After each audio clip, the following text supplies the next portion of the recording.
অন্তর্বর্তীকালীন সরকারকে আইনি কাঠামোতে ফেলার খসড়া অধ্যাদেশটি চূড়ান্ত হচ্ছে না। মন্ত্রিপরিষদ বিভাগ ও উপদেষ্টা পরিষদের বৈঠকে অধ্যাদেশের খসড়া অনুমোদন দেওয়ার পর নানা বিষয়ে পরীক্ষা নিরীক্ষা করা হচ্ছে, তা এখন পর্যন্ত আইনি মন্ত্রণালয়ে যায়নি বলে সূত্র জানিয়েছে।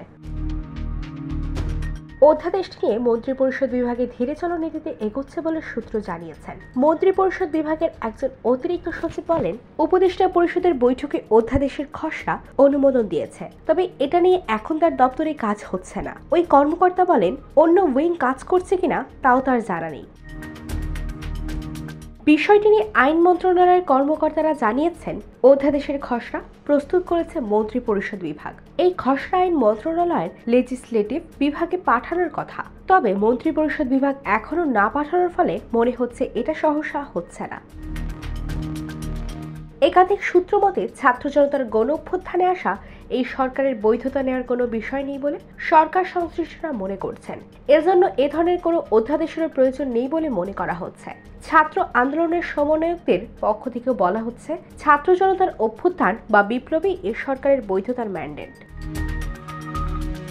সম্প্রতি অন্তর্বর্তী সরকার অধ্যাদেশ 2024-এর খসড়ায় চূড়ান্ত অনুমোদন দেয় উপদেষ্টা পরিষদ। এটি জারি হলে আদালতে গিয়ে প্রশ্ন তুলে বর্তমান সরকারকে অবৈধ ঘোষণা বা বাতিল করা যাবে না। ত্রয়োদশ জাতীয় সংসদ নির্বাচনের মাধ্যমে নতুন প্রধানমন্ত্রীর দায়িত্ব নেওয়ার দিন পর্যন্ত সরকারের মেয়াদ থাকবে। এতে বলা হয়, অবাধ, সুষ্ঠু, নিরপেক্ষ ও অংশগ্রহণমূলক সংসদ নির্বাচন অনুষ্ঠানে এবং সংবিধান বা অন্য কোনো আইন দিয়ে নির্ধারিত দায়িত্ব পালনের জন্য নির্বাচন কমিশনকে সাহায্য ও সহায়তা দেবে অন্তর্বর্তী সরকার। বিলুপ্ত হওয়া তত্ত্বাবধায়ক সরকারের মতোই থাকছে প্রধান উপদেষ্টা ও উপদেষ্টাদের পদমর্যাদা। উপদেষ্টা পরিষদে নিয়োগ পাবে না 25 বছরের কম বয়সীরা। সরকারি কর্মচারীদের সহায়তায় অন্তর্বর্তী সরকার কাজ করবে। অধ্যাদেশ কতদিনের মধ্যে জারি হতে পারে তা নিশ্চিত করা যায়নি। ছাত্র জনতার অভ্যুত্থানে গত 5ই আগস্ট ভারতে পালিয়ে যান শেখ হাসিনা। 8ই আগস্ট শান্তিতে নোবেল বিজয়ী অর্থনীতিবিদ ডক্টর মোহাম্মদ ইউনূসের নেতৃত্বে অন্তর্বর্তী সরকার গঠন করা হয়।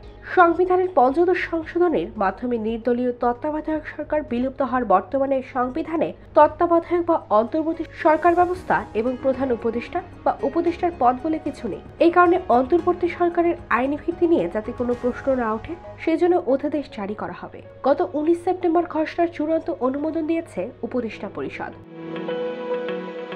এতে বিলুপ্ত তত্ত্বাবধায়ক সরকারের প্রধান উপদেষ্টা, উপদেষ্টাদের মতোই অন্তর্বর্তী সরকারের প্রধান উপদেষ্টা এবং উপদেষ্টাদের পদমর্যাদা, সুযোগ সুবিধা নির্ধারণ করা হয়েছে। তবে তত্ত্বাবধায়ক সরকার ব্যবস্থায় উপদেষ্টাদের সর্বোচ্চ সংখ্যা নির্ধারণ করে দেওয়া থাকলেও এখন উপদেষ্টাদের সর্বোচ্চ সংখ্যা বেঁধে দেওয়া হচ্ছে না। খসড়ায় অন্তর্বর্তী সরকারের মেয়াদ সংক্রান্ত ধারায় বলা হয়েছে, যে তারিখে প্রধান উপদেষ্টা অন্তর্বর্তী সরকারের প্রধান উপদেষ্টার দায়িত্ব গ্রহণ করেছেন সেই তারিখ থেকে ত্রয়োদশ জাতীয় সংসদ নির্বাচনের মাধ্যমে নতুন প্রধানমন্ত্রী কার্যভার গ্রহণ করার তারিখ পর্যন্ত অন্তর্বর্তী সরকার বহাল থাকবে। এর আগে নির্দলীয় সরকার তত্ত্বাবধায়ক সরকার ব্যবস্থার মেয়াদ ছিল 90 দিন। অন্তর্বর্তী সরকারের কি কাজ হবে তাও ঠিক করে দেওয়া হচ্ছে অধ্যাদেশে। এই সংক্রান্ত ধারায় বলা হয়েছে, অন্তর্বর্তী সরকার একটি অস্থায়ী বা সাময়িক সরকার হিসেবে দায়িত্ব পালন করবে। সরকারি কর্মচারীদের সহায়তায় সরকার কাজ করবে। অবাধ, সুষ্ঠু, নিরপেক্ষ ও অংশগ্রহণমূলক সংসদ নির্বাচন অনুষ্ঠানে এবং সংবিধান বা অন্য কোনো আইন নিয়ে নির্ধারিত দায়িত্ব পালনের জন্য নির্বাচন কমিশনকে সাহায্য ও সহায়তা দেবে। এতে বলা হয়, অন্তর্বর্তীকালীন সরকার গঠন, প্রধান উপদেষ্টা বা উপদেষ্টাদের নিয়োগ নিয়ে ত্রুটি থাকলে সেজন্য কোনো কাজ অবৈধ হবে না। এজন্য কোনো আদালতে প্রশ্ন উত্থাপন বা মামলা দায়ের করা যাবে না। অধ্যাদেশের খসড়ায় প্রেসিডেন্টের সিদ্ধান্ত গ্রহণের ক্ষমতা প্রসঙ্গে বলা হয়, বিদ্যমান অন্যান্য আইনে যা কিছুই বলা থাকুক না কেন, অন্তর্বর্তীকালীন সরকারের প্রধান উপদেষ্টার পরামর্শ নিয়ে রাষ্ট্রপতিকে কাজ করতে হবে। জরুরি অবস্থা ঘোষণার বৈধতার জন্য প্রধান উপদেষ্টার পরামর্শ দিতে হবে। IBTV, USA, new York.